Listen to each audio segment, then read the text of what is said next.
Hello again, and welcome back to Granny Dorothy Visits.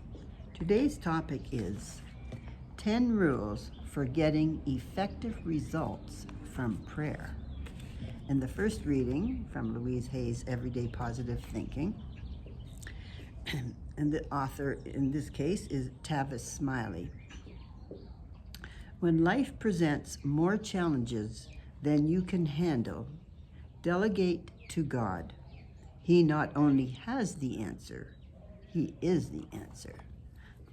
And the next one from Julia Cameron's Heart Steps. The quote at the top of the page is from Eileen Caddy. Expect your every need to be met. Expect the answer to every problem. Expect abundance on every level. Expect to grow spiritually. And this is entitled, God is the root of my abundant security. Sourced by the universe, I am able to be generous. I am rooted in the wealth of God as a tree in rich soil. I share with others from God's unending abundance. As I share, I am replenished. There is no lack, no shortfall, only flow. I trust and affirm there is enough, more than enough, for all of us. As I share God's abundance, my flow increases. As I celebrate my increased flow, opportunities and occasions for still greater generosity appear to me, presenting themselves as opportunities for my extended faith, trusting that I am a channel for universal flow. I allow good and abundance to move through me, prospering others and myself. As I prosper others, I am prospered in return. And the last one from Norman Vincent Peale's wonderful book, The Power of Positive Thinking. There was a man, an alcoholic, with whom I had been working. He had been dry, as the Alcoholics Anonymous term it, for about 6 months. He was on a business trip, and one Tuesday afternoon, about 4 o'clock, I had a strong impression that he was in trouble. This man dominated my thoughts. I felt something drawing me, so I dropped everything and started praying for him. I prayed for about a half an hour. Then the impression seemed to let up, and I discontinued my prayer. A few days later, he telephoned me. I have been in Boston all week, he said, and I want you to know I'm still dry. But early in the week, I had a hard time. Was it on Tuesday at 4 o'clock, I asked.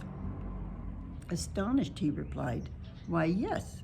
How did you know? Who told you? Nobody told me, I replied. That is, no human told me. I described my feelings concerning him on Tuesday at 4 o'clock and told about praying for him for a half an hour. He was astonished and explained. I was at the hotel and stopped in front of the bar. I had a terrible struggle with myself.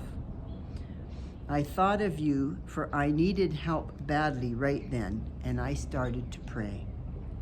Those prayers started out from him reached me, and I began to pray for him. Both of us, joining in prayer, completed the circuit and reached God. And the man got his answer in the form of strength to meet the crisis. And what did he do? He went to the drugstore, he bought a box of candy, and he ate all of it without stopping.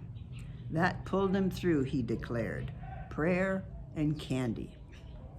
A young married woman admitted she was filled with hate, jealousy, and resentment towards neighbors and friends. She was also very apprehensive, always worrying about her children, whether they would be sick or get into an accident or fail in school.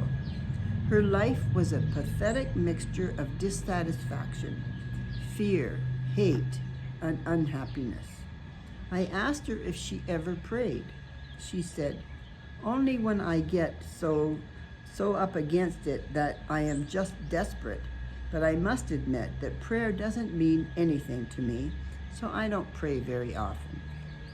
I suggested that the practice of real prayer could change her life and gave her some instructions in sending out love thoughts instead of hate thoughts and confidence thoughts instead of fear thoughts.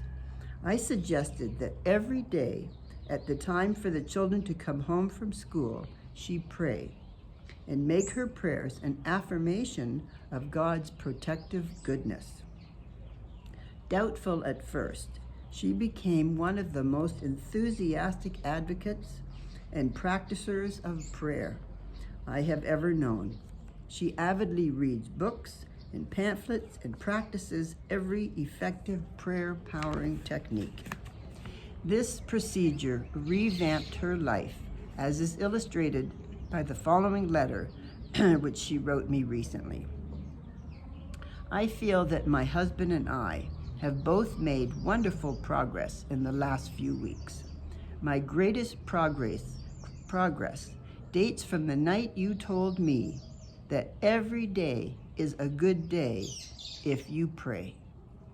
I began to put into practice the idea of affirming that this would be a good day the minute I woke up in the morning, and I can positively say that I have not had a bad or upsetting day since that time. The amazing thing is that my days actually haven't been any smoother or any more free from petty annoyances than they ever were, but they just don't seem to have the power to upset me anymore. Every night, I begin my prayers by listing all the things for which I am grateful, little things that happened during the day which added to the happiness of my day. I know that this habit has geared my mind to pick out the nice things and forget the unpleasant ones. The fact that for 6 weeks I have not had a single bad day and have refused to get downhearted with anyone is really marvelous to me. She discovered amazing power in trying prayer power. You can do the same. Following are 10 rules for getting effective results from prayer, which I shall read for you in a second.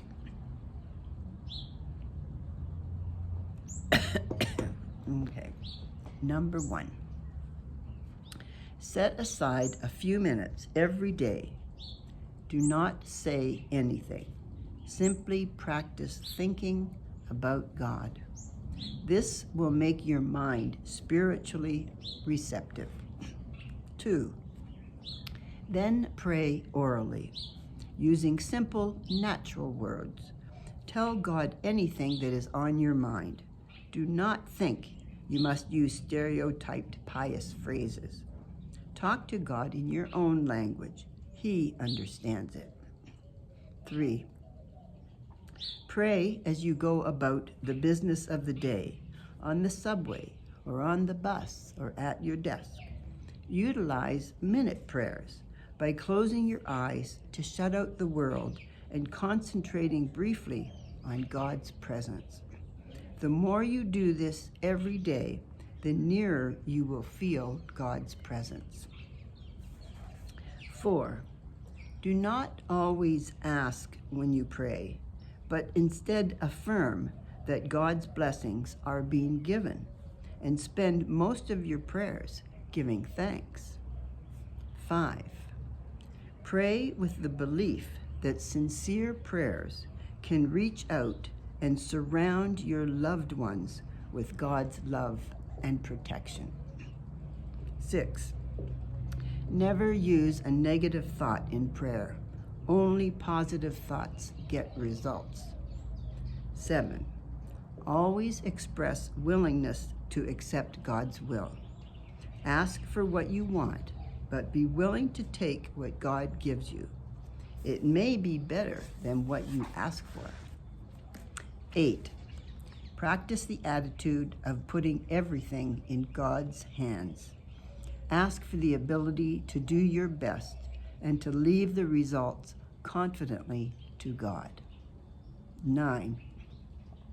Pray for people you do not like or who have mistreated you. Resentment is blockade number 1 of spiritual power.